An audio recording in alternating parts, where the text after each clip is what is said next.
don't have free speech, then we just don't have a free country. It's as simple as that.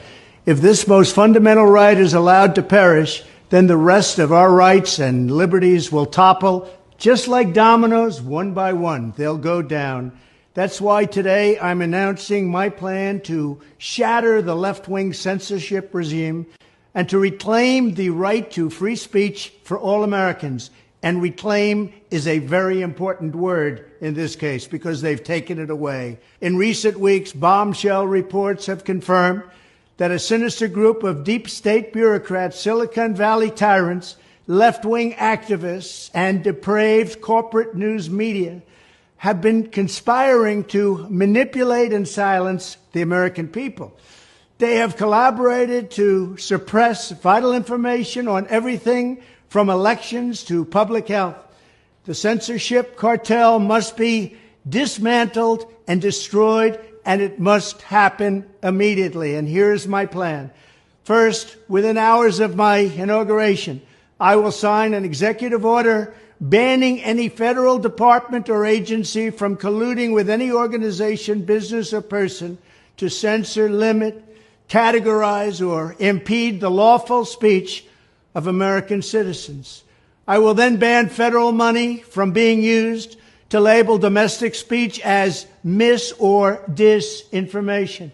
And I will begin the process of identifying and firing every federal bureaucrat who has engaged in domestic censorship, directly or indirectly, whether they are the Department of Homeland Security, the Department of Health, Human Services, the FBI, the DOJ, no matter who they are. Second, I will order the Department of Justice to investigate all parties involved in the new online censorship regime, which is absolutely destructive and terrible, and to aggressively prosecute any and all crimes identified.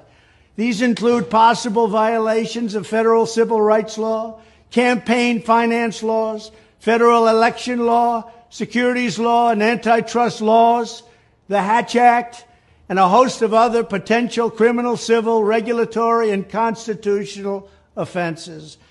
To assist in these efforts, I am urging House Republicans to immediately send preservation letters, and we have to do this right now, to the Biden administration, the Biden campaign, and every Silicon Valley tech giant, ordering them not to destroy evidence of censorship.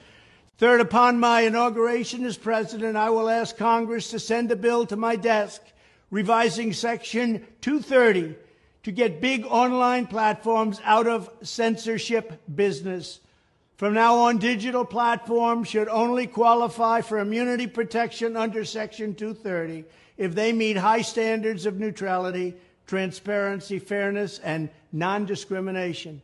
We should require these platforms to increase their efforts to take down unlawful content such as child exploitation and promoting terrorism, while dramatically curtailing their power to arbitrarily restrict lawful speech. Fourth, we need to break up the entire toxic censorship industry that has arisen under the false guise of tackling so-called mis- and disinformation. The federal government should immediately stop funding all nonprofits and academic programs that support this authoritarian project. If any U.S. university is discovered to have engaged in censorship activities or election interferences in the past, such as flagging social media content for removal of blacklisting, those universities should lose federal research dollars and federal student loan support for a period of 5 years and maybe more. We should also enact new laws laying out clear criminal penalties for federal bureaucrats who partner with private entities to do an end run around the Constitution and deprive Americans of their First, Fourth, and Fifth Amendment rights. In other words, deprive them of their vote.